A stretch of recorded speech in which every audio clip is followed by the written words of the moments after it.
Yeah, what's going on, everybody? Dave Lockren with OddsShopper back again. Thursday, 5-game slate, and Cleveland's sitting their entire team. Portland's got everyone on the injury report. San Antonio, most of them. So Utah, a lot of them. We're gonna have to get our way through this one. But I got 3 good bets today. I tell you what, though, before we dive into it, yesterday, insanely frustrating. Like, yeah, we go 2-2, fine.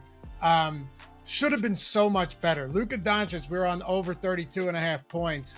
He has 29 points with 2 minutes left in the third and scores 0 points in the fourth quarter.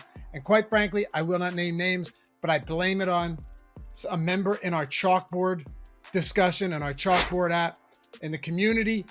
Luka hits 29 in the third quarter and he goes, Luka's about to win this prop. And I told him, I said, chill, man, please. I'm very superstitious with this stuff on the whole mush. You mush, you can't do it. You can't do it because things can go wrong anytime at any place. And then he goes, nah, it's a W. Lock it up. And at that point, I knew we were in trouble. But still, we hit the Kawhi over. Man, that was close. Good thing we got in under 7.5 because that moved to 7.5. We got in 6.5. Brandon Ingram over 6.5 rebounds. McCollum, we had no chance on the under rebounds. They dude rips off 10 rebounds, which is insane. Then they went to overtime. But hey, we got more for you today. Join our Chalkboard. All the picks every day are free. With the days like this, when news breaks, you want to be in there. Picks are free, conversations free, 100% of the time. Never going to change. We're building an awesome community. Thanks to all of you guys for being in there. If you haven't yet, everything's free. Link in the description and in the pinned comment. We'll see you over there today, and we'll win some money together. Let's go. First up, we're going Zach Collins over 7.5 rebounds, minus 115 on DraftKings is the best spot to find this. And again, reason I mention Chalkboard so frequently is because I want you guys to have the best bets and the best lines. When I place these, I'm always throwing them straight into there. So if they move, you're getting in before the movement. We're getting good closing line value. Who knows if Collins will today, but I know this. It's as good a matchup for a big man as you're going to find, okay? In the 7 games since Yusuf Nurkic went down, talking about the Blazers today, they rank 29th in rebound rate. They're allowing the second most rebounds to opponents and the second most to opposing centers as well. So you're looking at Collins going, all right, if he's not in foul trouble, because he did foul out last game, and it's not a blowout, they're amazingly 3-point home favorites, which just shows you how bad Portland is. He should see around 31 minutes, which is what we've been getting for him in regular routine games. And in 19 games since Jakob Poeltl got moved to the Raptors, Collins has gone over 7.5 rebounds in half of them. So you go, all right, that's not great. But he's averaging 7.8 rebounds per game, 14.5% rebound rate. But now you have to factor in the matchup, right? You're facing the Portland Trailblazers. They literally have 14 guys on the injury report today. So I'm going to be hitting the over. Already did, as a matter of fact, on FanDuel, 7.5 at minus 115. Moves to minus 120 or something like that, you're good with it. But obviously, if this were to go to 8.5, it's a stay away. I don't think it will, though. I think we're going to get the 7.5 here. Next up, Jimmy Butler. Let's go over 35.5 points, rebounds, and assists on Jimmy Buckets today. It's minus 110 on FanDuel. Best spot right now. Butler's gone over 35.5 PRA in 10 of 14 games over the last month. All right. Quietly putting up some big numbers. And you're talking about a guy that over this span is sporting a 27.3% usage rate, 31% assist rate, and 10% rebound rate. He can get it done in all facets of the game.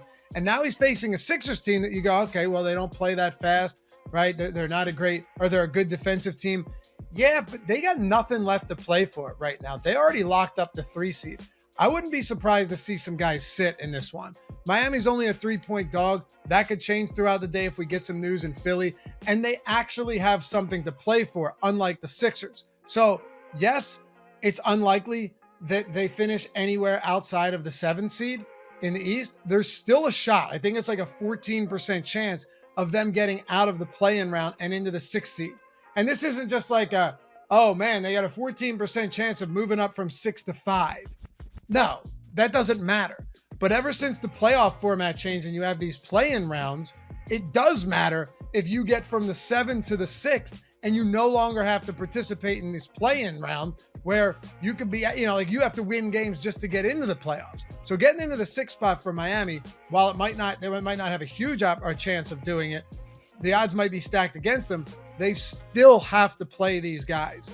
And finally, it's Possible that Bam Adebayo doesn't play, right? Like he's a legitimate questionable, considered a game time decision right now. That helps Butler immensely.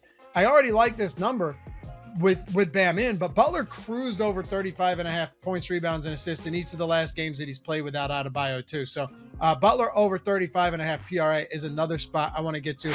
And then finally, we've got an under here and one that's popping up on our OddsShopper tool big time right now. Before we do though, for those of you, once again, public service announcement, take advantage of the best promo in the history of man. I say that with all sincerity too. If you're in Colorado, New Jersey, Ohio, or Virginia, one of those 4 states, don't look a gift horse in the mouth, because if you sign up at Bet365, link is in the description and in the comments, you're getting $200 in bonus bets for betting $1 single dollar. Here's what you do. You click the link in the description or in the pinned comment. You sign up. It takes a minute to sign up. You deposit $10. Take only $1 of that $10. Put it on any bet you want. You don't need to win the bet. Doesn't matter if you're not even close. You're getting $200 in bonus bets once that's settled. So if you win, boom, you get your payout and you get your $200. You lose, don't matter. You still get your $200. And you could go on and lose all of this. You could just go on a horrible run or be a horrible bettor. You lose all of it. At the end of the day, you're down $1. Or run it up like our boy Gingerhammer. I showed you that tweet. This guy tweeted us. He shows us the screenshot. In 1 week since doing the promo, he turned that $1 into $1,447. Who knows? Maybe you run it up into something huge. But ultimately, a minute to sign up, a minute to find your bet. That's 2 minutes. You're talking about making $100 a minute. Boom, boom, $200 in 2 minutes. Listen, man, don't have your neighboring states, people in your neighboring states look at you and go, this asshole. You know, if I was in that state, I'd have signed up here forever ago. Because who turns down $200 for free? Exactly. Links down there in the pinned comment and in the description. Run it up into something big. Get that $200 for free, $1. All right, Jalen Williams under 27.5 PRA, -104 on Bet Rivers. FanDuel has it at -111, so there's still some decent spots out there, but I always try and give you guys the best odds. It is currently at Bet Rivers if that's available to you. It is for me in Pennsylvania. But he's gone over 27.5 points, rebounds, and assists in 9 of 11 games he's played without Shai Gilgeous-Alexander this year. But Gilgeous-Alexander, unless something crazy happens, is going to play. They actually have a meaningful game today after Dallas won yesterday. You're not getting that same type of production from Jalen Williams when SGA is on the floor. Williams is a rookie. He's developed a ton throughout the season. So I'm not going to go back to the beginning of the year. That wouldn't be fair. It wouldn't be, it would be dishonest, really. But let's just go back to last month because SGA's missed plenty of games and we can investigate this a little bit. Over the last month, Williams has played 10 games with SGA, and he has an 18% usage rate, 16% assist rate, and 10% rebound rate, okay? 18% usage, 16% assist, 10% rebound rate. In the 5 games over the last month that he's played without SGA, he has seen those first 2 rates, usage and assist rate, explode 26 and 27% respectively. Those are huge, dramatic increases with SGA off the floor. His rebound rate, unsurprisingly, stays the same. Now, obviously, he could go over today. It's a good matchup, no doubt. But I think the under here at essentially even money is a good spot, just knowing how much usage SGA is going to soak up. And Jalen Williams still has to contend with him, and more so Josh Giddey as playmakers if he's going to rack up big assists. So give me Jalen Williams under 27.5 PRA. Give me Jimmy Butler over 35.5 PRA. And Zach Collins over 7.5 rebounds. Again, guys, hop in our chalkboard. It's been awesome there, giving away a bunch of free stuff and just building a great community. Follow me at Loughy_D on the Twitters and hit that thumbs up, subscribe before you go. Good luck tonight. Peace.